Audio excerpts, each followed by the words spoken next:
So I bought this place about 4.5 years ago. It was completely derelict. Everything you see now is what we had to do in order to make it my little dream escape. It's a pied-a-terre. It's small. We don't even have a guest room, but one of the best hotels in Santa Barbara is across the street, so how perfect. No one has to stay here, but they can come over for breakfast if they want to.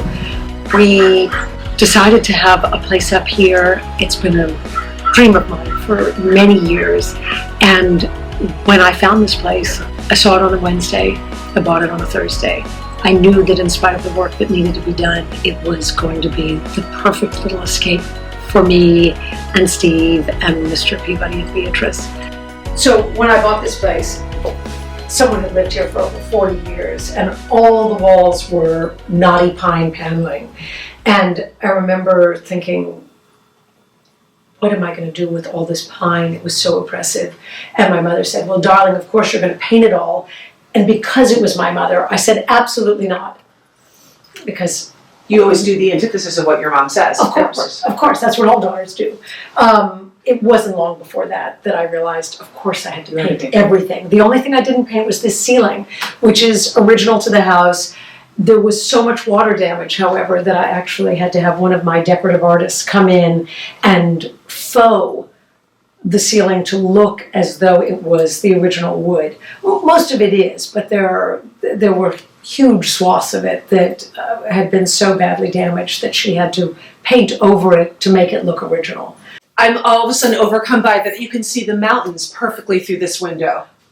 Jim Plunkett was the architect of my house. He's a very well-known architect in Santa Barbara, and clearly he was no fool. It's a very odd angle, the fact that the living room doesn't come to a perpendicular point, but that he shaved off that corner of the house, I think, to pay homage and draw your attention to that fantastic to the amazing setting that exists just beyond. What I love about this house is the size of it.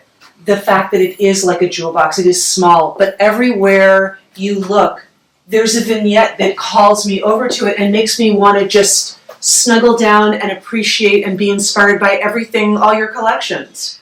So when I bought Casa Caserio, I thought, this is my opportunity to do minimalism. I am not a maximalist like Tony Duquette, and I thought somehow I would interpret this place in a Axel Vervoordian fashion, where there was only one perfect object and everything else was so reductionist. But unfortunately, I'm a collector, I'm a shopper, I'm a borderline hoarder. So every single tabletop in here is filled to the brim with whatever I have found in my travels on a Saturday afternoon when I run into all these funky antique shops and find, for instance, that little Edo period Japanese bronze turtle. How could I not bring that home? So whatever Marie Kondo says about finding joy in an object, I find joy in every single object that I've placed in this house. So simple and reductionist it's not, but I'm surrounded by things I love. So this is our little den. Love it. You'll normally find my husband lying on the sofa reading a book. This originally was a doorway into the master bathroom.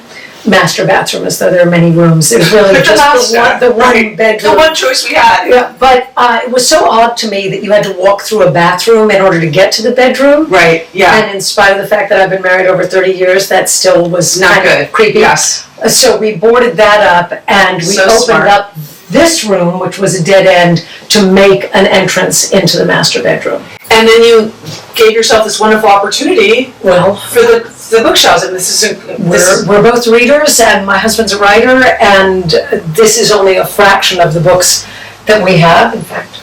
But did you build, what is this piece? It's amazing. It looks like it's custom, correct? It is, but it couldn't be simpler. It couldn't be simpler, but that's the beauty of it. That's what I love about this whole house, is that everything is reduced to the most simple shape and forms, and things that you love are inside of them, and that's what makes it so special. So we opened up what was essentially that dead-end room and created a bedroom out of what must have been originally the garage. Oh my gosh, look at that. This is like, talk about a little jewel box. Most people would be so intimidated about how to carve out a master bedroom from the space. You took this down to the studs. And the room had no perpendicular walls. We were able to create these walls by giving up a little space, and this is a tiny bedroom.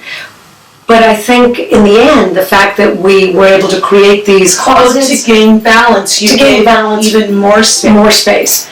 Thankfully, that space went to great use because somewhere back in this corner is a HVAC system, and underneath that low flat ceiling, we discovered something that kind of looks like this, but was so asymmetrical that I couldn't leave it. So we dropped the ceiling just a touch, and I was able to create a ceiling that works with the rest of the house, and with this rough sawn material feels like it was original. But this house challenged you. You were saying you didn't even realize how much work was involved. You never gave up, but was there points where you thought, this is a lot more than I thought when I just made an offer on it, on that? When I started replacing all the doors and windows because the proportions of the muttons and the stiles weren't correct. All the hardware's new. All the hardware. It's new, but it's vintage. Right.